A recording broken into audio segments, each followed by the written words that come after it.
A frigid wind howled across the desolate landscape as Willa Montgomery stared at the churning waters of the Silverback River, her knuckles white around the reins of her exhausted mare. The spring floods had turned the normally peaceful crossing into a roaring beast, but she had no choice. The only bridge for 50 miles had washed away 3 days ago, and her father was dying. It was 1878, and the Wyoming Territory had little mercy for a woman alone. Willa had received the telegram yesterday at her teaching post in Silverton. Father gravely ill, stop, doctor says days left, stop, come home, stop. 2 years away from her family's homestead, and now she might be too late to say goodbye. Her mare, Penny, snorted nervously, sensing her rider's desperation. Willa patted the horse's neck with a trembling hand. I know, girl, it looks bad, but we have to try. She urged Penny toward the riverbank, the animal's hooves sinking into the mud. The water was running fast, too fast, brown with silt and debris from upstream. Fallen branches rushed past, warning of the danger. Come on, Willa whispered, trying to keep the fear from her voice. We can make it. The mare stepped into the shallows, immediately struggling against the current. Water splashed over Willa's boots as they moved deeper. 10 feet in, the river reached Penny's chest, and Willa felt the animal begin to lose her footing. Steady, she encouraged, even as panic rose in her throat. That's when the log hit them. It came shooting downstream like a battering ram, striking Penny's legs with enough force to send both horse and rider tumbling into the frigid waters. Willa screamed as she was thrown from the saddle, the icy river stealing her breath. The current caught her immediately, spinning her away from her panicked horse.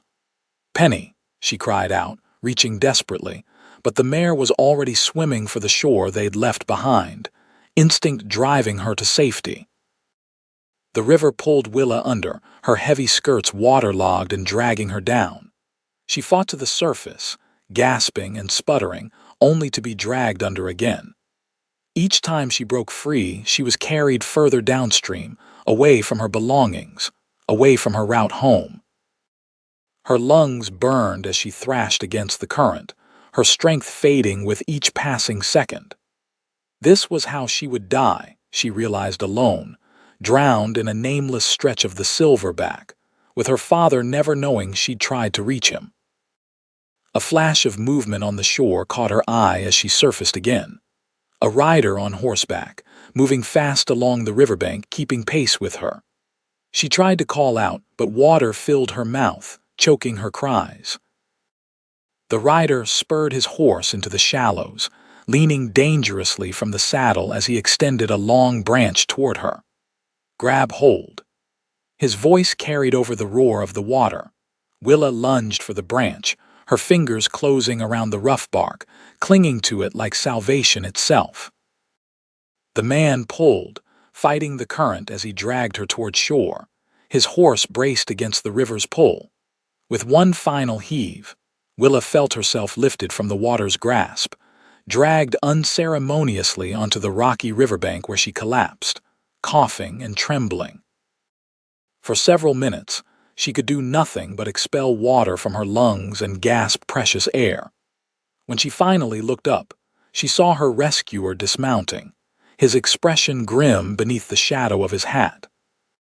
He was tall and broad-shouldered, a true frontiersman with a sun-weathered face and eyes the color of a summer storm.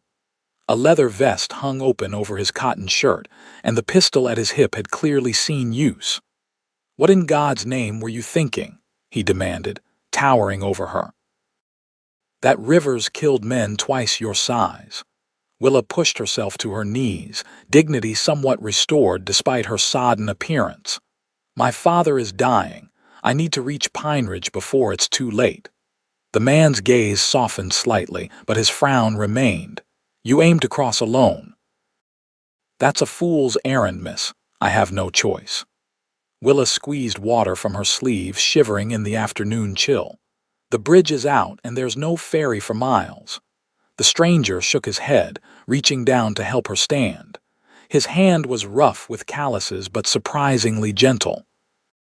"Name's Noah Calloway. I run cattle on the North Range." "Willa Montgomery," she replied, her teeth chattering. "I taught at the school in Silverton."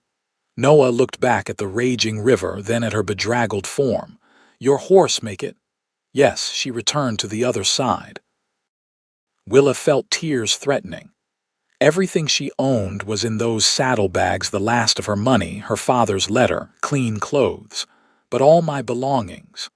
"You're lucky it was just your belongings and not your life," Noah said sharply. He whistled for his horse, a magnificent chestnut stallion that approached with obvious training. "Come on. You need dry clothes and a fire before you catch your death." "But my father—" "You ain't getting to Pine Ridge today, Miss Montgomery. Not with that river between us and the North Road." Noah's tone brooked no argument. "My cabin's a half-hour ride from here. We'll get you warmed up, then figure out how to get you home." Willa wanted to protest, to insist they find a way across immediately, but reality was setting in along with the bone-deep chill. She was soaked through, miles from anywhere, and the day was waning. With reluctance, she nodded. Noah helped her onto his horse, then swung up behind her, one arm securing her against his chest as he took the reins. The warmth of him at her back was immediate and undeniable, a contrast to her sodden clothes that made her shiver all the more. "You always this determined to kill yourself?" he asked as they set off at a steady trot. "Only when it matters," Willa answered, her voice still unsteady from the cold. She felt rather than saw his small smile. "Well, Miss Montgomery, you ain't dying with the wind in your hair. Not today, at least." As they rode toward shelter, Willa couldn't help but notice the strength in the arm that held her, or the solid presence at her back. For a moment, despite everything, she felt safe. Noah's cabin proved to be more substantial than Willa had expected. Built of solid pine logs with a stone chimney, it sat in a natural clearing surrounded by aspen trees. A small corral stood to one side, where 3 other horses watched their approach with mild interest. "It's not much," Noah said as he helped her down from the saddle, "but it keeps the weather out." Inside was simple but comfortable, a main room with a stone fireplace, a wooden table with chairs, and a separate sleeping area partially screened by a woven blanket. Shelves lined one wall, filled with supplies and books that surprised Willa with their variety. "You read Dickens?" she asked, noticing a well-worn copy of Great Expectations. Noah almost looked embarrassed as he set about lighting the fire. "Man's got to do something during winter storms." As the fire caught, spreading blessed warmth through the cabin, Noah disappeared behind a trunk and returned with clothing. "These belonged to my sister when she stayed here last summer," he explained, handing Willa a simple blue dress and woolen shawl. "They might be a bit large, but they're dry." "Thank you," Willa said, clutching the clothes. "I don't know how to repay your kindness." "Start by not trying to drown yourself again," he replied with a hint of humor, then pointed to a screen in the corner. "You can change there. I'll make some coffee." Behind the privacy screen, Willa peeled off her sodden garments with difficulty. The dress Noah provided was indeed a bit loose, but clean and blessedly dry. When she emerged, she found him at the stove, the rich aroma of coffee filling the cabin. "You look better," he observed, pouring the dark liquid into 2 tin cups. "Less like a drowned rat." "Your flattery is overwhelming," Willa retorted, but found herself smiling as she accepted the steaming cup. The first sip spread warmth through her chest. Noah's expression grew serious as he sat across from her at the table. "Now, tell me about this desperate journey of yours." Willa explained about her father's illness, the telegram, and her teaching position in Silverton. As she spoke, she watched Noah's face, noting the subtle shifts in his expression: concern, understanding, and something else she couldn't quite name. "Pine Ridge is still a good day's ride from here," he said when she finished. And that's if the river crossing at Eagle Pass is passable. I have to try, Willa insisted. Even if I'm too late, I need to be there. Noah ran a hand through his hair, which Willa now noticed was a rich brown with hints of copper in the firelight. I know that pass. It's dangerous even in good conditions. Will you help me find it? She asked, meeting his gaze directly. He studied her for a long moment, then nodded. We'll start at first light, but if the pass is flooded, we find another way. I'm not fishing you out of another river. Agreed, Willa said, relief flooding through her. Thank you, Mr. Calloway. Noah, he corrected, rising to check something simmering in a pot on the stove. Out here, formalities seem foolish. They ate a simple but hearty stew of venison and vegetables, the kind of fare that restored both warmth and strength. As they ate, Noah asked about her teaching, and Willa found herself sharing stories of her students, the small triumphs and frustrations of molding young minds on the frontier. You sound like you love it, Noah observed. I do, Willa admitted. But my father's been alone since my mother passed 3 years ago. I worry about him. No siblings, 2 brothers, both married with families in California. Willa stared into her empty bowl. I'm the only one close enough to help him. Noah nodded, understanding in his eyes. Family's important out here. It's all we have sometimes. As night fell, he insisted she take the bed while he made do with a bedroll near the fire. Despite her exhaustion, Willa lay awake for some time, listening to the wind outside and the occasional shift of logs in the fireplace. In the morning, they would ride for Pine Ridge, and she would either make it in time or she wouldn't. The thought brought both anxiety and a strange peace. She was doing everything possible. She drifted to sleep, thinking of storm-gray eyes and the strength of the arms that had pulled her from the river. Dawn brought clear skies, but an undeniable chill. Noah was already up when Willa emerged from behind the screen, dressed again in her own clothes, now dried by the fire overnight. Weather's holding, Noah said, passing her a plate with fried potatoes and bacon. We should make good time if we start soon. They ate quickly, and Willa helped clean up, noting how efficiently Noah packed supplies for the journey. He moved with the practiced ease of a man accustomed to self-reliance, yet there was nothing harsh about him. You've lived out here long, she asked as they stepped outside into the crisp morning air. 8 years, he replied, saddling his horse with practiced motions. Came west after the war, looking for someplace that made sense. Did you find it? The question seemed to catch him off guard. He paused, hands stilling on the saddle strap. Most days, the land doesn't lie, at least.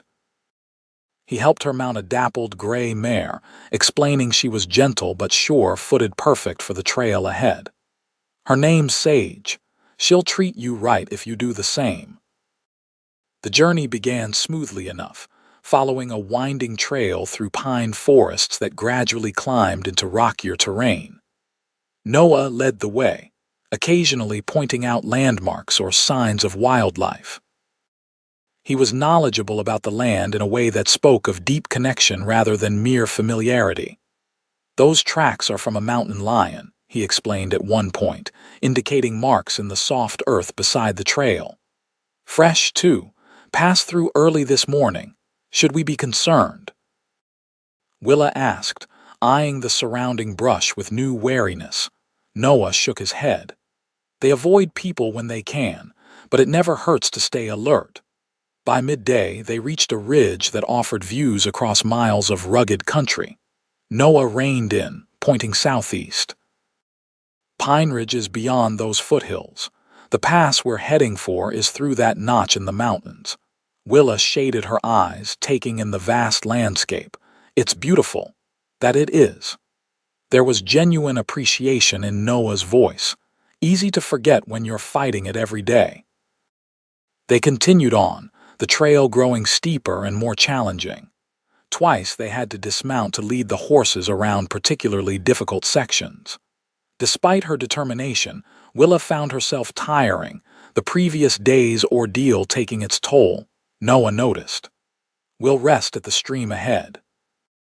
Not much farther.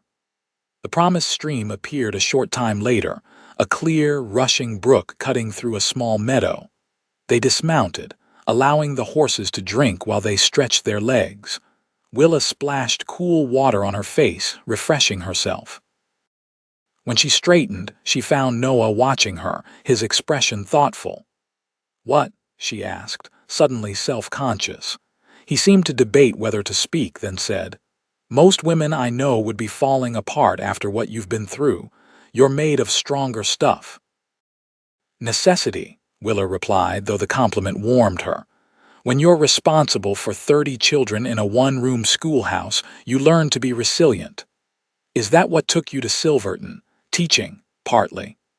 She sat on a sun-warmed rock, looking out across the meadow. "After my mother died, the farm became empty. My father encouraged me to take the teaching position, said I was wasting my education helping him grow corn. Was he right?" Willa considered this. "Maybe. I love teaching, but I've missed home more than I expected." Noah nodded, understanding in his eyes. Home has a way of calling us back, even when we think we've moved on. There was something in his tone that suggested personal experience, but Willa didn't press. Instead, she asked, "What about your family? You mentioned a sister." "Margaret." "She's in Denver now, married to a banker." A fond smile touched his lips. "Too civilized for my taste, but she seems happy." "And your parents," a shadow crossed his face, "lost Pa in the war. Ma followed 2 winters later, pneumonia." "I'm sorry," Willa said softly. Noah shrugged, but she could see the old pain beneath the casual gesture. "It was a long time ago. Margaret and I made our way west after that. She took to city life, I took to open country. Works out for both of us." He checked the position of the sun. "We should move on. I want to reach the pass before evening." As they continued their journey, Willa found herself watching Noah more closely, the confident set of his shoulders, the way his eyes constantly scanned their surroundings, alert to any danger.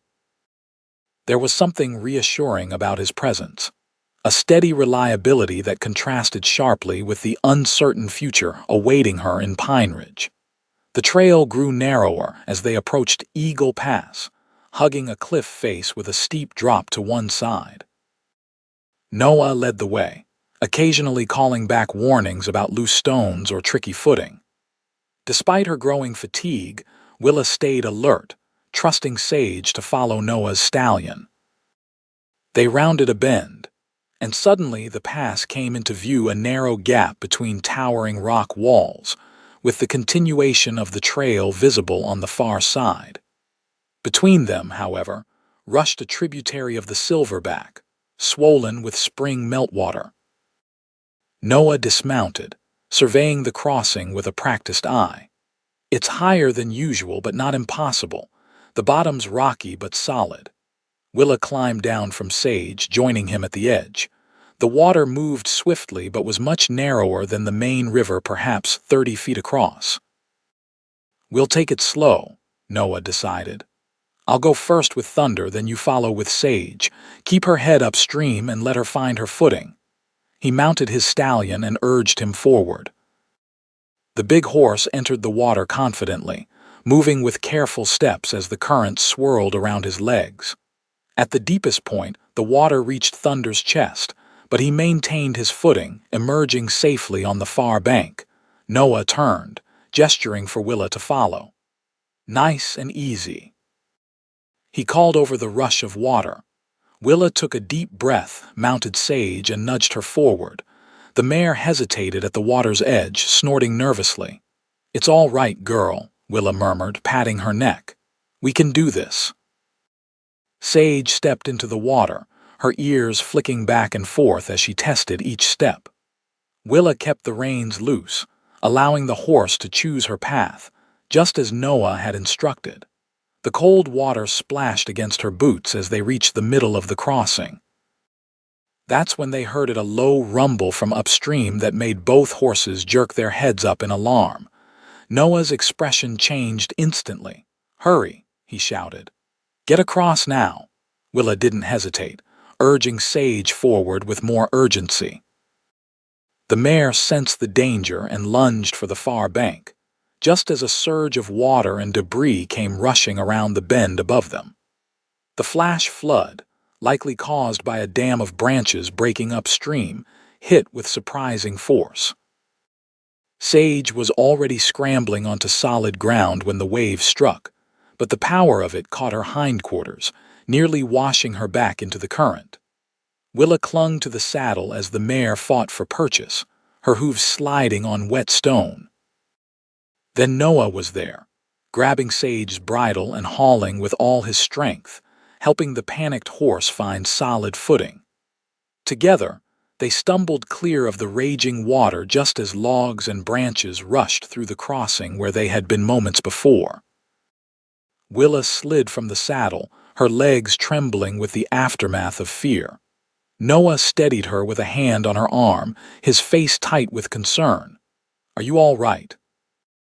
She nodded, unable to speak immediately as she watched the crossing, now completely impassable as the flood continued to surge through the narrow gap.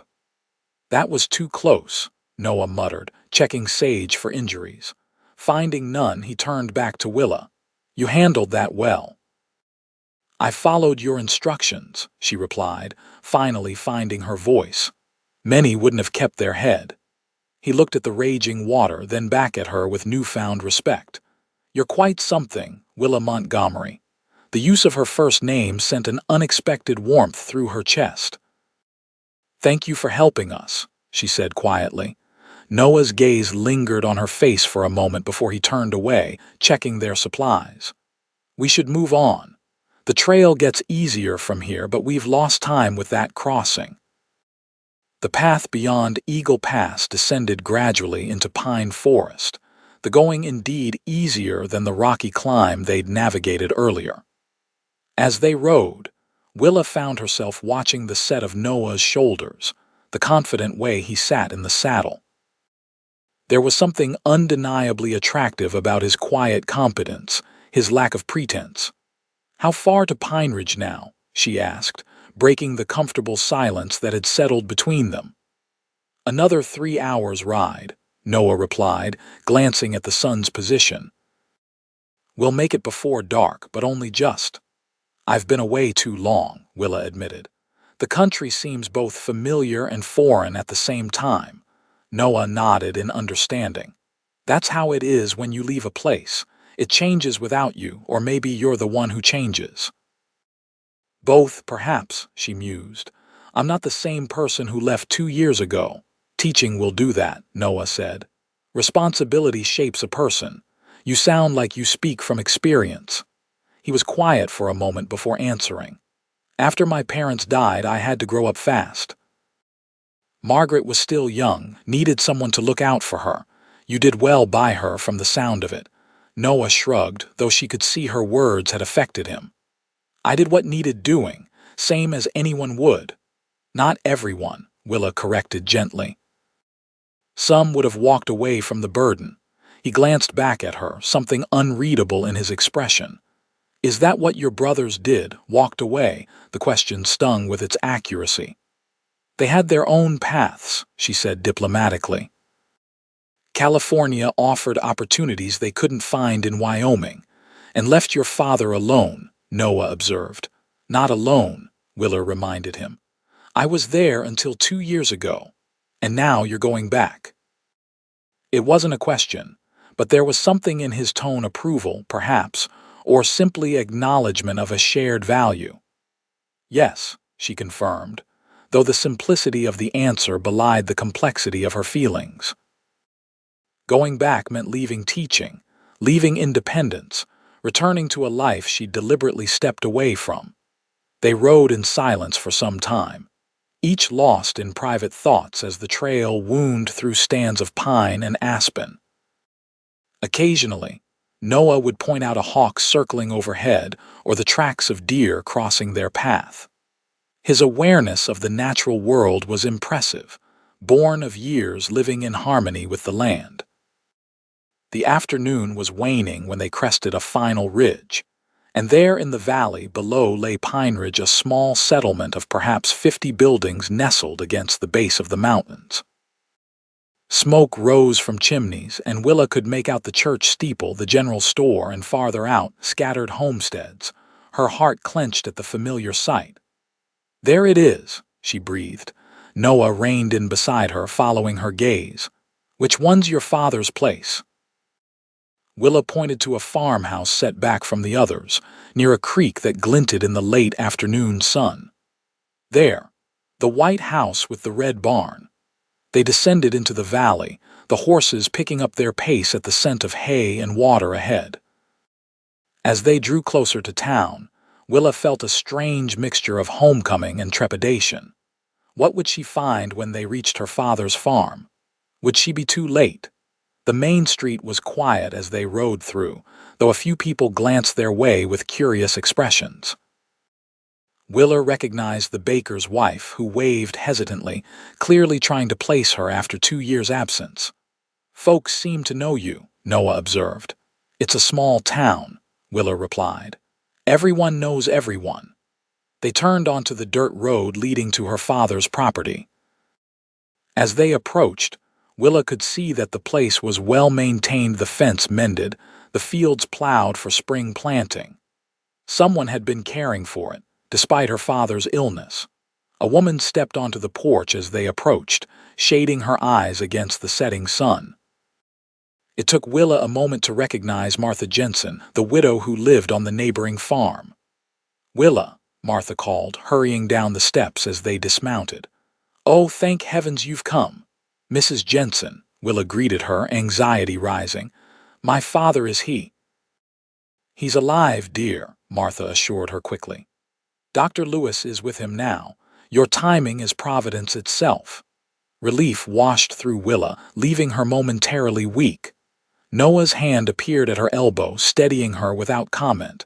Martha's gaze shifted to Noah, curiosity evident. "And who might this be?" "Noah Calloway," he introduced himself. "I helped Miss Montgomery find her way home." Something knowing flickered in Martha's eyes, but she simply nodded. "Well, Mr. Calloway, any friend of Willa's is welcome here. Come inside, both of you. You look exhausted." The familiar scent of the farmhouse, wood smoke, beeswax, and the herbs her mother had always hung from the kitchen beams brought a rush of memories as Willa stepped inside. Everything was exactly as she remembered, yet somehow different, as though viewed through new eyes. "Your father's in his room," Martha explained, leading the way. "The doctor's been giving him willow bark tea for the fever and some tonic for his lungs. He's been asking for you." Outside her father's bedroom door, Willa hesitated, suddenly afraid of what she would find. Noah remained a respectful distance behind, but his presence gave her strength. "Go on," he encouraged quietly. "He's waiting for you." Willa nodded, took a deep breath, and opened the door. The room was dim, lit only by a single lamp beside the bed where her father lay, Dr. Lewis, a gray-haired man who had delivered most of Pine Ridge's children over the past 30 years, looked up from his patient. "Willa," he greeted her with a tired smile. "I told your father you'd come." James Montgomery turned his head at the sound of her name, his eyes brightening despite the pallor of his face. "Willa, is it really you?" She was at his bedside in an instant, taking his hand between both of hers. It was thinner than she remembered, the skin papery with age and illness, but his grip was surprisingly strong. "I'm here, Pa," she said, fighting tears. "I came as soon as I got the telegram." "My girl," he whispered, a smile creasing his weathered face. "I knew you'd come, Doctor." Lewis rose, gathering his medical bag. "Your father has pneumonia, Willa. It's been a difficult battle, but he's stubborn." "Montgomery's stubbornness," her father confirmed with a weak chuckle that dissolved into coughing. "The fever broke this morning," the doctor continued. "With proper care and rest, I believe he'll recover, though it will take time." Relief flooded through Willa so strongly she had to sit on the edge of the bed. "Thank you, doctor, for everything." Martha's been a godsend, her father added, his voice thin but determined. Checking on me, bringing food, don't know what I'd have done without her. I've left instructions with her, Dr. Lewis said. I'll return tomorrow to check on him. He patted Willa's shoulder. It's good to have you home, my dear. As the doctor left, Willa's father studied her face. You look tired, daughter. The journey must have been hard. There were complications, she admitted, but I had help. Oh, interest sparked in her father's eyes. A rancher named Noah Calloway, Willa explained. He's here, actually. He guided me home when the river crossing was dangerous. Calloway, her father's brow furrowed. I've heard that name. Runs cattle north of Eagle Pass, doesn't he? Yes, Willa confirmed, surprised. Do you know him? Know of him. Good reputation. Honest in his dealings. Her father squeezed her hand. I'd like to thank the man who brought my daughter safely home. I'll bring him in, Willa promised, but first, tell me how you've been. Really? They talked for a short while, her father tiring quickly but clearly determined to reassure her that his illness, while serious, had not left him as frail as she feared. When his eyelids began to droop, Willa kissed his forehead and promised to return soon. She found Noah in the kitchen with Martha Jensen, who was serving him coffee and what appeared to be freshly baked bread. They both looked up as she entered, Martha's face questioning. He's resting now, Willa reported. The doctor thinks he'll recover with proper care. Thank the Lord, Martha said with obvious relief. I've been so worried. When he collapsed in the field 3 days ago, I thought we'd lost him. You were the one who found him, Willa asked, gratitude welling up. Martha nodded. I bring him dinner most evenings. When he didn't answer my call, I went looking. She patted Willa's hand. He's been lonely without you, dear, though he'd never admit it. Guilt twisted in Willa's stomach. I should have visited more often. Nonsense, Martha said firmly. You were building your own life as you should. Now, sit down and eat something before you fall over. Willa obeyed, suddenly aware of her exhaustion and hunger. Noah watched her with quiet concern as Martha bustled about, serving stew and more bread. Your father seems to be in good hands, he observed after Martha stepped outside to fetch more firewood. Thanks to Mrs. Jensen, Willa agreed, breaking off a piece of bread. I had no idea she was looking after him so diligently. Noah's lips quirked in a small smile. Neighbors out here take care of each other. It's the only way to survive. He wants to thank you, Willa said after a moment. When he's stronger. Noah nodded, though he looked slightly uncomfortable with the prospect of gratitude. No need. I only did what anyone would do. We both know that's not true, Willa countered gently. You risked your own safety to help a stranger. That's rare, even out here. Their eyes met across the table, and something passed between them, an understanding, perhaps, or recognition of shared values that went beyond words. Martha returned with an armload of wood, breaking the moment. Mr. Calloway, I've made up the spare room for you. It's too late to start back tonight. Noah hesitated. I don't want to impose nonsense, Martha interrupted briskly. It's the least we can do after you brought our Willa home safely. Our Willa. The casual phrase caught Willa by surprise. She hadn't realized how deeply Martha cared for her family.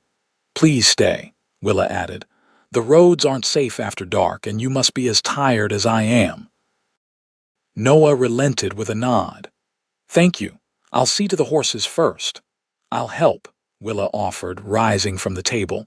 Outside, the evening had brought a chill to the air, stars beginning to appear in the darkening sky. They worked in companionable silence, unsaddling the horses and making them comfortable in the barn. Noah moved with the easy efficiency of a man accustomed to such tasks, while Willa found herself remembering the routine of farm life she'd left behind. You handle horses well, Noah observed as she measured oats for Sage. I grew up with them, Willa replied. My father always kept good stock, said a farmer without a horse was like a bird without wings. Noah smiled at that. Wise man. "He is," Willa agreed, then added softly, "I almost lost him." "But you didn't," Noah reminded her. "You made it in time. Because of you." She turned to face him fully. "I never properly thanked you for saving my life at the river." "You don't need to, I do," she insisted. "If you hadn't been there." She shuddered at the memory of the churning water, the hopelessness she'd felt as the current dragged her under. Noah stepped closer, his expression serious in the lantern light. "When I saw you in that river, I thought I was witnessing the end of someone's story. I couldn't let that happen." "You said I wasn't dying with the wind in my hair," Willer recalled. A faint smile touched his lips. "My mother used to say that, when I was young and reckless, taking foolish risks. You ain't dying with the wind in your hair, Noah Calloway, she'd tell me. Not while I have breath in my body." "She sounds like a remarkable woman." "She was." Sadness flickered across his face. "I wish she could have seen the man I became." Willa found herself reaching out, touching his arm lightly. "I think she would be proud." The moment stretched between them, filled with unspoken things. Noah's gaze dropped to her hand on his arm, then back to her face. For an instant, Willa thought he might step closer, might the barn door creaked open and Martha's voice called out, "Willa, is everything all right out here?" They stepped apart, the moment broken. "Just finishing up, Mrs. Jensen," Willa called back. "We'll be right in." As they walked back to the house, a respectful distance between them, Willa was acutely aware of Noah's presence beside her and of possibilities she hadn't considered before today. The next morning dawned clear and cool, sunlight streaming through the kitchen windows as Willa prepared breakfast. She'd risen early, checking on her father before starting the day's tasks. He was sleeping peacefully, his breathing easier than the night before. Noah appeared in the doorway, his hair still damp from washing, hat in hand. "Good morning," he greeted her, seeming almost shy in the domesticity of the kitchen. "Good morning," she returned, oddly pleased by his presence. "I hope you slept well." "Better than on the trail," he acknowledged with a small smile. "Can I help with anything?" Willa gestured to the coffee pot. "You could pour that while I finish these eggs." They worked together easily, setting the table and preparing the meal as though they'd done it countless times before. Martha joined them shortly, smiling at the scene with barely concealed approval. "Your father's awake," she informed Willa, "asking for you." "I'll take him some breakfast," Willa said, preparing a tray. When she returned to the kitchen after feeding her father, she found Noah and Martha in quiet conversation that ceased as she entered. Something in their expressions made her curious, but neither offered an explanation. "I should be heading back," Noah said, rising from the table. "Got animals to tend to." Disappointment flashed through Willa, though she knew his departure was inevitable. "Of course, you've already done more than we had any right to expect." Martha bustled around, packing food for his journey. "Nonsense, Mr. Calloway. You're welcome here anytime." "Isn't that right, Willa?" "Absolutely," Willa agreed, perhaps too quickly. "We're in your debt." Noah accepted the packed food with thanks, then hesitated, glancing between the two women. "If you need anything supplies, help with the planting, send word. My place isn't so far that I can't come back." The offer surprised Willa. "That's very kind, but James will need time to recover," Martha interrupted practically. "Spring planting won't wait, and you can't manage it all yourself, Willa." Noah nodded. "I could spare a few days next week, once I've taken care of things at home." "We couldn't ask that of you," Willa protested, though the idea of seeing him again sent an unexpected thrill through her. "You're not asking, I'm offering." His eyes met hers, steady and sincere. "Neighbors help neighbors, remember. We're hardly neighbors," Willa pointed out. "Your ranch is a day's ride away." Noah's smile was small but genuine. "Close enough in this country." With that settled, they walked together to the barn where Thunder waited, already saddled. The morning sun cast long shadows across the farmyard, birds calling in the trees beyond. "Thank you again," Willa said as Noah checked his saddle, For everything. He turned to face her, his expression unexpectedly vulnerable. Will you be staying, now that you're back, I mean? The question caught her off guard. I don't know yet. My father needs me now, certainly, after that. She trailed off, realizing she hadn't thought beyond her father's recovery. Noah nodded, understanding in his eyes. The school in Silverton will miss you, I'd wager. And I'll miss teaching, she admitted. But family comes first. It does, he agreed, mounting thunder with practiced ease. Looking down at her, he added, I'll return next week then, to help with the planting. We'll be here, Willa replied, stepping back as he turned the horse toward the road.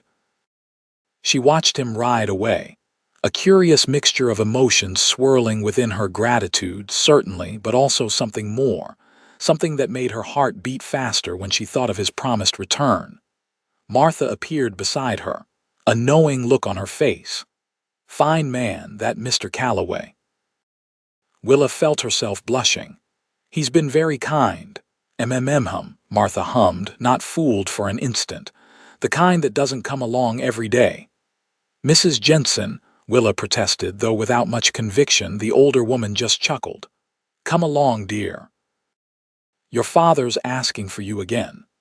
The days passed in a rhythm of care and work. Willa tended to her father, whose strength returned slowly but steadily under Dr. Lewis's care and her attentive nursing.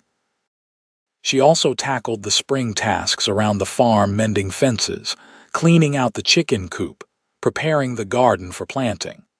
Martha continued to visit daily, her practical assistance and cheerful company, a blessing Willa hadn't expected.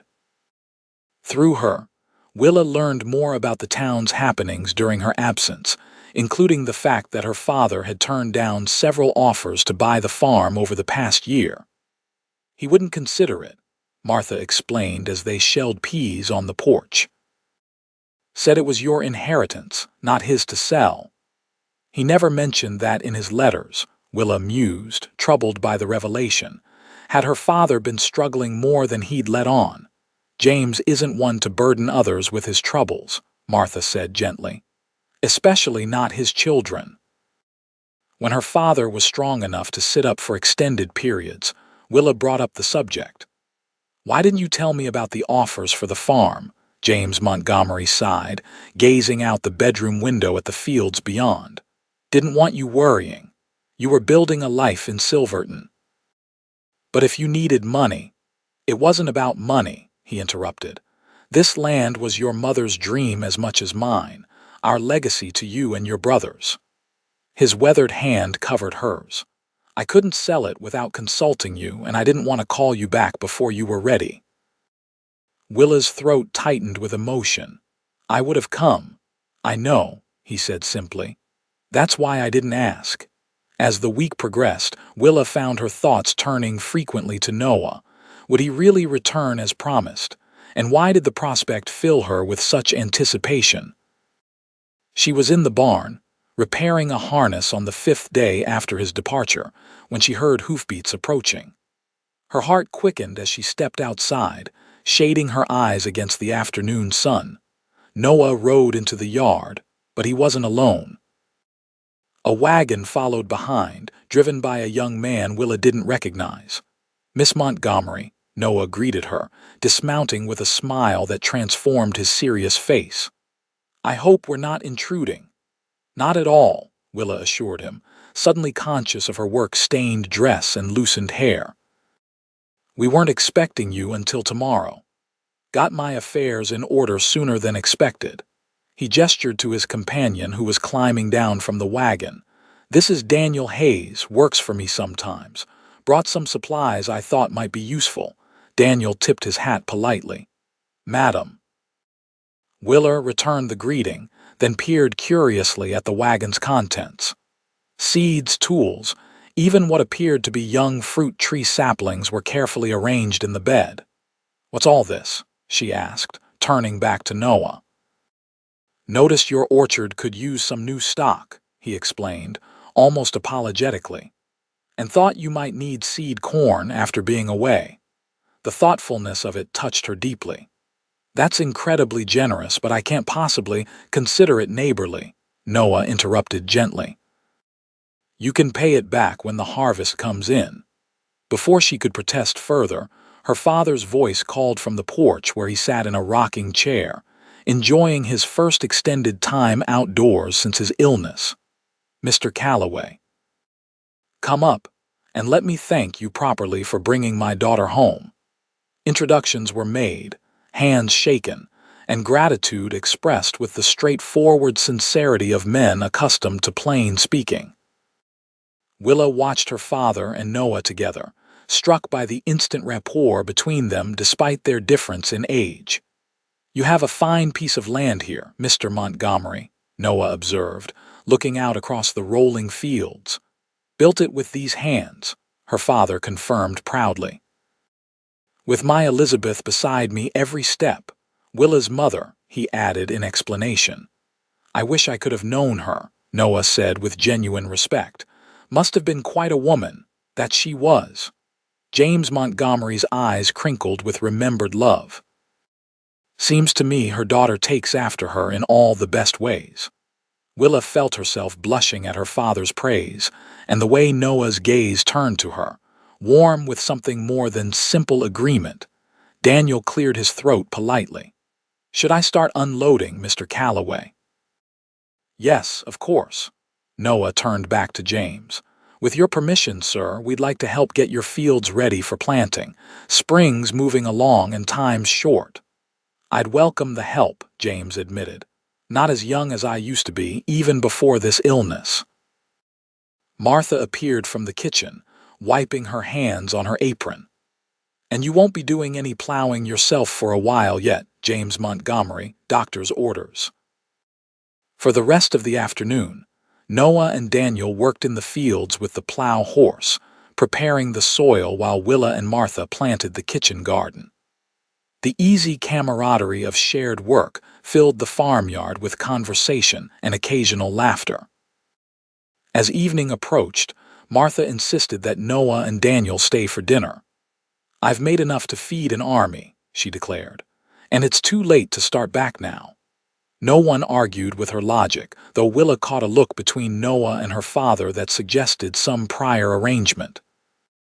The meal was served on the porch to accommodate James, who was tiring but refused to miss the company. After dinner, as the sky deepened toward twilight, Daniel excused himself to check on the horses. Martha, with remarkable subtlety for such a forthright woman, suggested that James needed his evening medicine, effectively leaving Willa and Noah alone on the porch. For a moment neither spoke, the evening sounds crickets, distant cattle, the creaking of the windmill filling the comfortable silence. Your father's a good man, Noah said finally. I can see why you came back for him. He's all the family I have nearby, Willa replied. My brother's right, but it's not the same as being present, Noah nodded, understanding in his eyes. Family is precious. Once lost, it can't be replaced.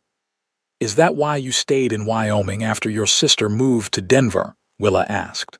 To stay connected to what you'd lost. The question seemed to surprise him.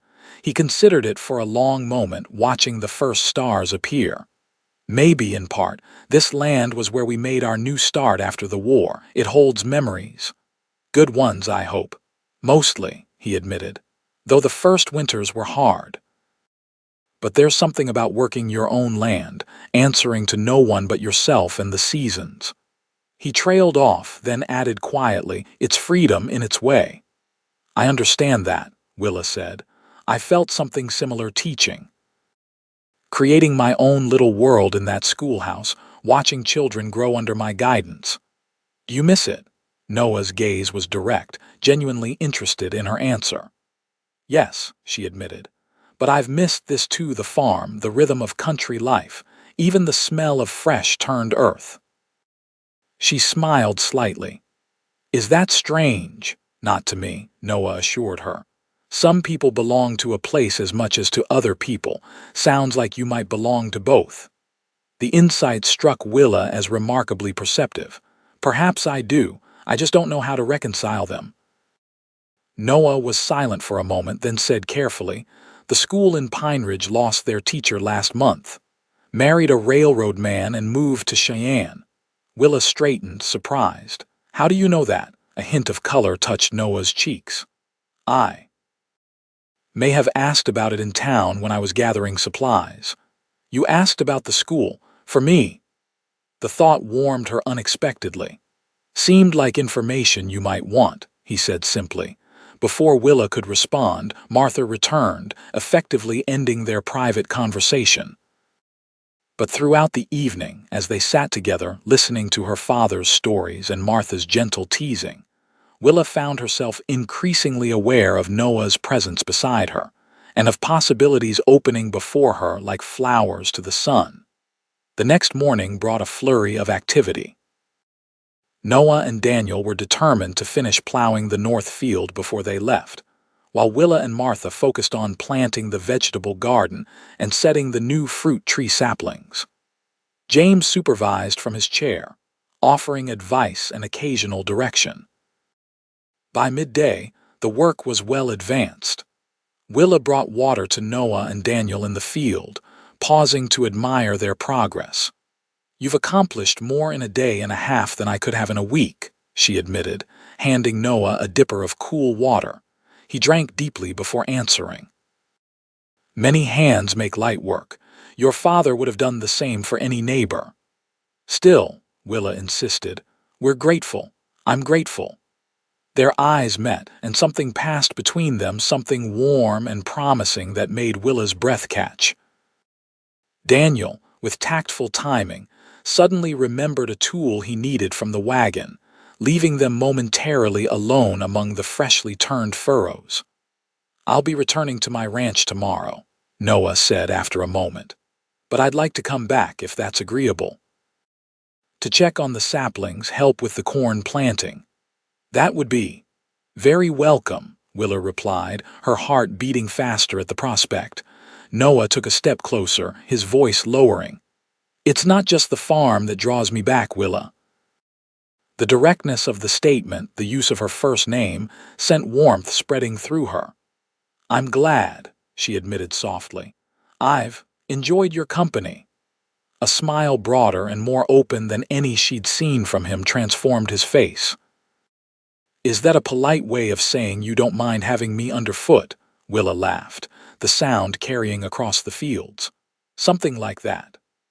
Their moment was interrupted by Martha calling from the house, announcing that dinner was ready. As they walked back together, Noah's hand brushed hers, not quite taking it, but not quite an accident either.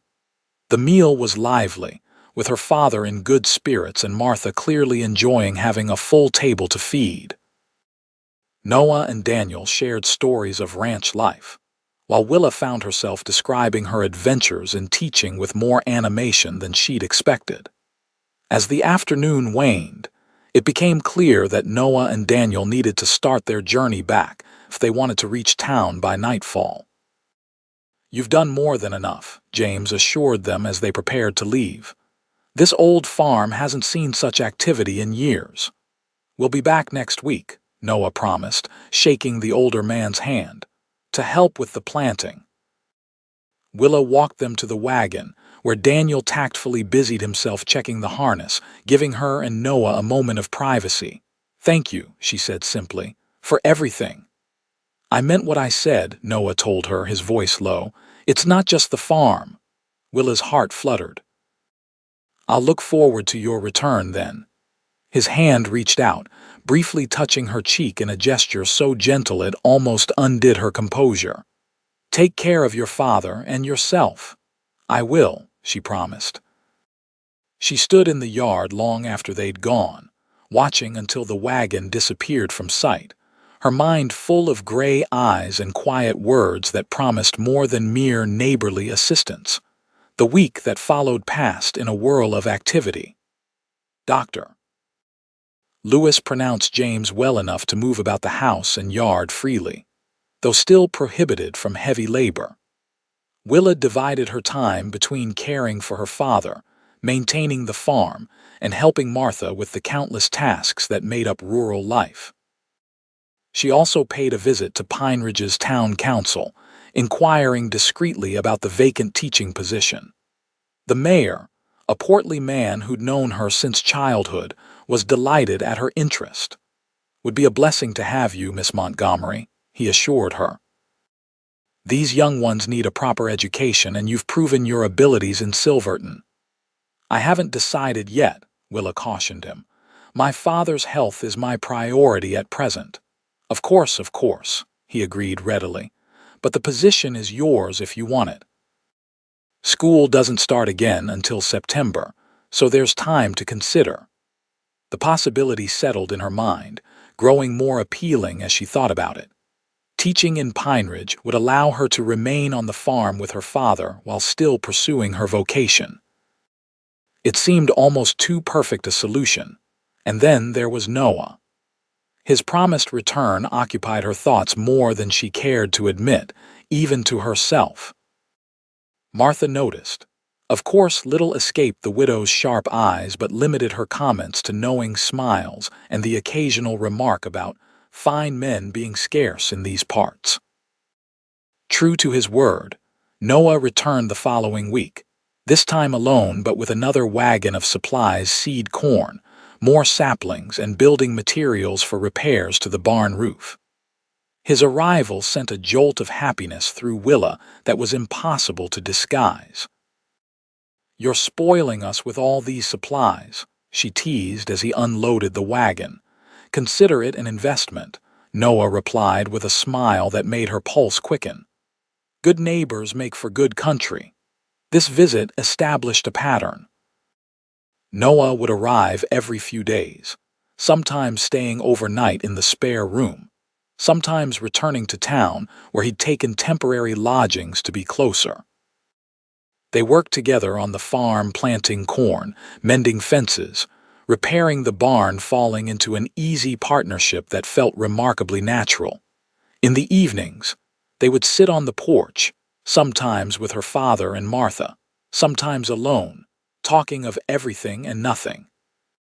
Willa learned about Noah's dreams for his ranch, his struggles during the early years, his love for the land and the freedom it represented. In turn, she shared stories of her teaching, her hopes for her students, and her conflicted feelings about having left the farm. "It wasn't abandonment," Noah assured her one evening as they watched the sunset paint the western sky in gold and crimson. "You were building a life." "But he was alone," Willa countered, guilt still nagging at her. "If Mrs. Jensen hadn't been checking on him." "He wasn't entirely alone," Noah pointed out. "This community looks after its own, and you came when he needed you most." His reassurance eased something within her. "I've been thinking about the teaching position here in Pine Ridge," she admitted. "It would allow me to stay with Pa but still teach." Noah's face brightened. "You're considering staying, then?" "I am," Willa confirmed, watching his reaction carefully. "The farm needs tending, and Pa shouldn't be alone even when he's fully recovered. And the teaching." "I miss it," she said simply. "Working with children, helping them grow, it's fulfilling in a way I never expected when I took the position in Silverton." Noah was quiet for a moment, then said, "You'd be good for this town. These children would be lucky to have you." The sincerity in his voice warmed her. "Thank you for understanding. Not everyone sees teaching as a proper calling for a woman who could be managing a household instead." "Those people haven't seen you with children," Noah replied.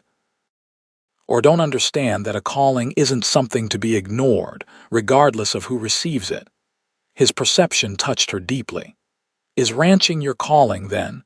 Noah considered this, looking out across the fields now bathed in twilight. "I think so. Though I never thought of it in those terms before. It's just where I belong. Like me in a schoolroom," Willa mused. "Or on this farm," he added softly. "Perhaps belonging isn't limited to just one place or purpose." The insight struck her as profound and uniquely understanding of the conflict she'd been feeling. "Perhaps you're right." Their eyes met in the gathering dusk, and Willa felt the shift between them, something deepening, warming, becoming more than friendship or neighborly regard. Noah's hand found hers on the porch rail, his touch gentle but sure. "Willa," he began, his voice low. "I need to tell you." The screen door creaked open behind them, and they moved apart as Martha appeared with a lantern. "There you are. James was wondering if you'd like a game of checkers before bed, Mr. Calloway." The moment broken, Noah accepted the invitation with good grace, though Willa caught the regret in his eyes as they went inside. Whatever he had been about to say would have to wait for another time. That time came 2 days later. Noah arrived early, helping James and Willa plant the last of the corn in the south field. The work was satisfying, the rich earth promising good things to come if the weather held and the creek continued to provide water. By mid-afternoon, they had finished. James, still regaining his strength, retired to the house for a rest, leaving Willa and Noah to clean and store the tools. "Your father's looking better," Noah observed as they worked, "getting some color back."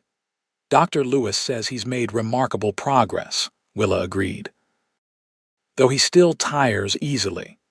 They fell into comfortable silence for a while, the barn cool and peaceful around them. When the tasks were complete, Noah leaned against a support post, watching as Willa hung the last tool on its hook. "I've been thinking," he said finally, "about what you said regarding teaching in Pine Ridge." Willa turned to face him, curious.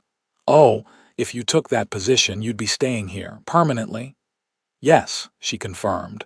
"It seems the best solution for everyone." Noah took a step toward her, his expression earnest. "In that case, there's something I need to say, something I've wanted to tell you since that first day by the river." Willa's heart quickened. "What is it?" "When I saw you in that water, fighting for your life, something happened to me," he began, his voice steady despite the emotion behind his words. "I knew I had to save you, not just because it was right, but because the world would be diminished if you weren't in it." He took another step closer, close enough now that she could see the flecks of blue in his gray eyes. "These past weeks, working alongside you, talking with you in the evenings, they've been the best days I can remember in years." "For me as well," Willa admitted softly, her pulse racing. Noah's hand reached out, gently taking hers. "I'm not a man of fancy words, Willa Montgomery. I'm just a rancher who knows what matters to him. And your spirit, your kindness, your determination, you matter to me, more than I thought possible in so short a time." Tears pricked at Willa's eyes, unexpected and unwelcome. She blinked them back. "Noah, you don't have to say anything now," he assured her quickly. "I know it's soon, perhaps too soon, but I wanted you to know where I stand, how I feel." Willa looked up at him, this man who had saved her life, who had helped restore her farm and her sense of purpose, who looked at her with such honest admiration. The feeling that had been growing in her heart these past weeks crystallized into certainty. "It's not too soon," she said quietly. "Not when it's right." Hope bloomed in his expression. "And is it right?" In answer, Willa stepped forward, closing the distance between them. Her hand rose to his cheek, feeling the roughness of his beard against her palm. "Yes," she whispered. "I believe it is." Noah's arms encircled her, drawing her closer still. For a heartbeat, they simply looked at each other, acknowledging the significance of the moment. Then, with gentle determination, Noah lowered his head and kissed her. It was a tender kiss, reverent almost, but with an undercurrent of passion that promised deeper feelings to come. Willa responded in kind, her arms sliding around his neck as the world narrowed to just this moment, just this man. When they finally parted, Noah's smile was like sunrise breaking over the mountains. "I've wanted to do that since I pulled you from the river." "That would have been rather forward of you," Willa teased, though her own smile matched his in brightness. His laugh was warm and rich. "I've been accused of many things, but never of having impeccable timing." They stood together in the cool dimness of the barn, neither willing to break the connection between them. Noah's hand traced the line of her cheek, tender as a prayer. "I'm not asking for promises yet," he said softly. "Just a chance to court you properly, to show you what kind of life we might build together." "I'd like that," Willa replied, her heart full. "Very much." The crunch of footsteps outside warned them of approach. They stepped apart, though their eyes held the secret of what had passed between them. Martha appeared in the doorway, her sharp gaze taking in their flushed faces and bright eyes. "Well," she said with barely concealed satisfaction, "isn't this a fine afternoon?" Summer bloomed across the Wyoming landscape, transforming the rolling hills into a tapestry of green and gold. Under James Montgomery's direction and Noah's assistance, the farm flourished. The corn grew tall in the fields, the new apple saplings took root, and the vegetable garden produced bountifully under Willa and Martha's care.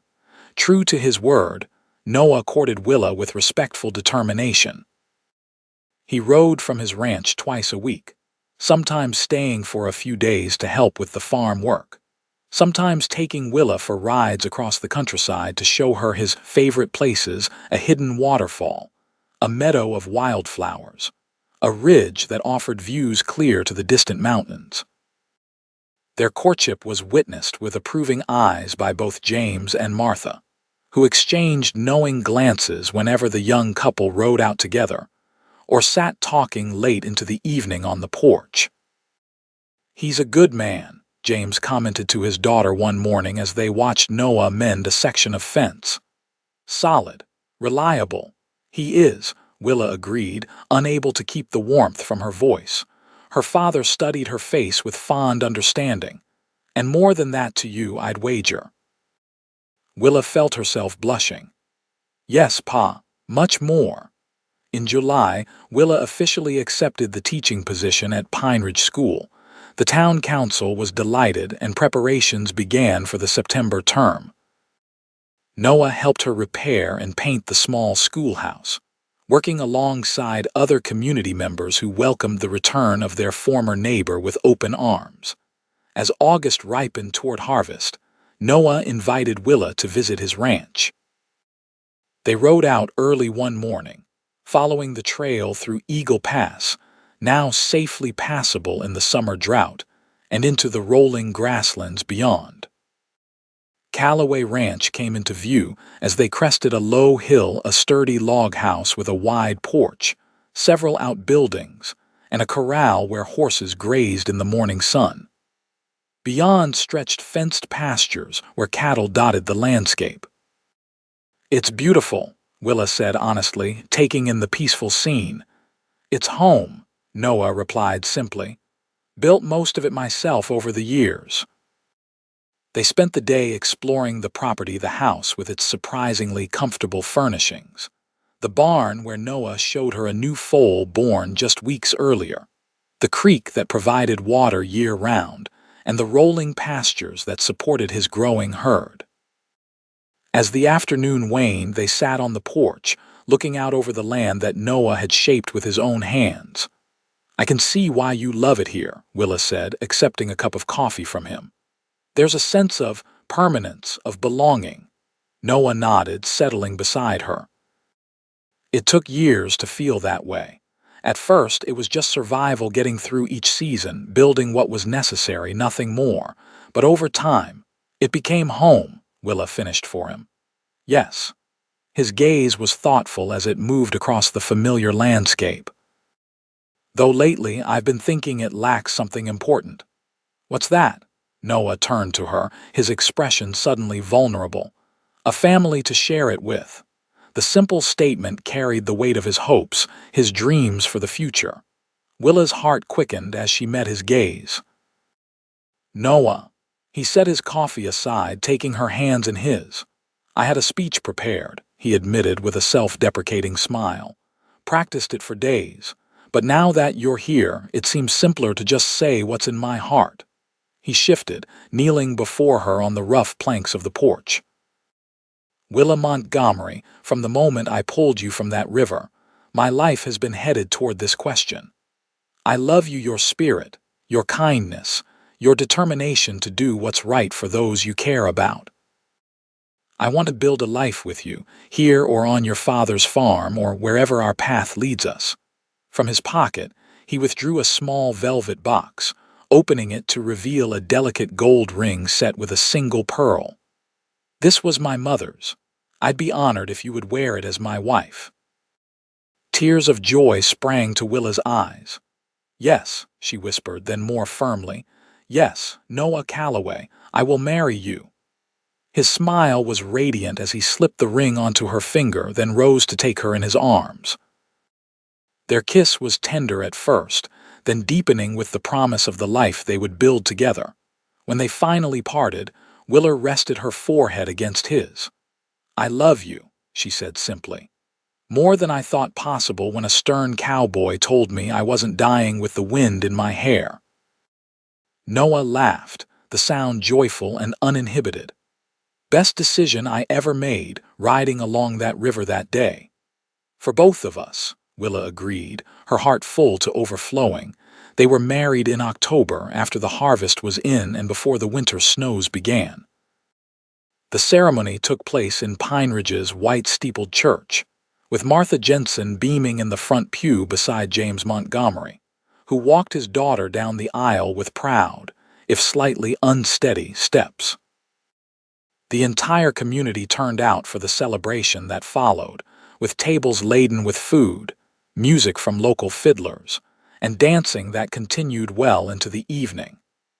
Noah and Willa moved among their guests, accepting congratulations and well wishes with grateful hearts. "So, where will you make your home?" asked the mayor's wife, voicing the question many had wondered about. "Here or at the ranch?" Noah and Willa exchanged a smile before Willa answered. "Both for now. I'll continue teaching here while helping Pa with the farm, and Noah will maintain his ranch. We'll divide our time between the two places until we decide what's best long-term." It wasn't a conventional arrangement, but it suited them, two independent spirits who had found in each other not constraint but freedom to be fully themselves. That night, as they departed for their honeymoon trip to Denver, where they would also visit Noah's sister Margaret, Willa paused for a moment on the steps of the church. Snow was just beginning to fall, delicate flakes drifting down from the darkening sky. Having second thoughts, Noah teased gently, though his eyes held a question. Willa shook her head, smiling up at him. "Just the opposite. I was thinking how different this moment might have been if I hadn't tried to cross that river alone. Or if I hadn't happened to be riding by," Noah added, drawing her close. "Do you believe in fate?" Willa asked, watching the snowflakes catch in his hair. Noah considered this, his expression thoughtful. "I believe that life gives us moments of choice, and what matters is what we do with them." His hand cupped her cheek tenderly. "I chose to help a stubborn woman fighting a river. You chose to trust a stranger on horseback, and here we are." "Here we are," Willa echoed, rising on tiptoe to kiss him as snow swirled around them. "Together." In the years that followed, the wisdom of their choices was confirmed many times over. Willa continued teaching at the Pine Ridge School, her classroom growing as the town expanded with the arrival of the railroad. Noah's ranch prospered, his careful management and fair dealings earning him respect throughout the territory. They eventually settled on a solution that honored both their callings, building a new home halfway between the ranch and the Montgomery farm, allowing them to manage both properties while maintaining their connection to Pine Ridge. James Montgomery lived to see his first grandchild, born a daughter they named Elizabeth after Willa's mother. 2 years later, a son joined the family, followed by another daughter. The children grew up between both worlds, the structured learning of their mother's schoolroom and the wide open spaces of their father's ranch. On the 10th anniversary of their meeting, Noah surprised Willa by taking her back to the spot on the Silverback River where he had pulled her from the churning waters. The river was peaceful now, flowing gently between its banks, no hint remaining of the danger it had presented that spring day. "It looks so different," Willa observed, standing hand in hand with her husband on the riverbank. Hard to believe it nearly took my life. I still see it sometimes in dreams, Noah admitted quietly. You struggling against the current, me not reaching you in time. Willa squeezed his hand. But you did reach me. You saved me. Noah turned to her, love evident in every line of his face. We saved each other, I think. I was existing before you came along, Willa, not really living. And now, she asked, though she knew the answer. Now, he said, drawing her into his arms. Every day is a gift, even the hard ones. As they stood together beside the river that had brought them together, Willa reflected on the journey that had led them here from that desperate crossing attempt to the full, rich life they had built together. She thought of her father, now content in his role as beloved grandfather, of their children, growing strong and curious, of the community that had embraced them both. You ever wonder what would have happened if I hadn't tried to cross the river alone that day? She asked, leaning against Noah's solid warmth. He smiled, pressing a kiss to her temple. No need to wonder. I would have found you eventually, Willa Calloway. Some things are just meant to be. And as they rode home together, the setting sun turning the landscape to gold around them, Willa knew with absolute certainty that he was right. Their love had been forged in a moment of crisis, tempered through challenges, and strengthened by shared purpose. It was a love as enduring as the land itself, powerful, resilient, and true. The wind caught her hair as they rode, and Willa smiled at the memory of Noah's words that fateful day. You ain't dying with the wind in your hair. Instead, she was living fully, completely, joyfully with the wind in her hair and the love of a good man in her heart. And that made all the difference.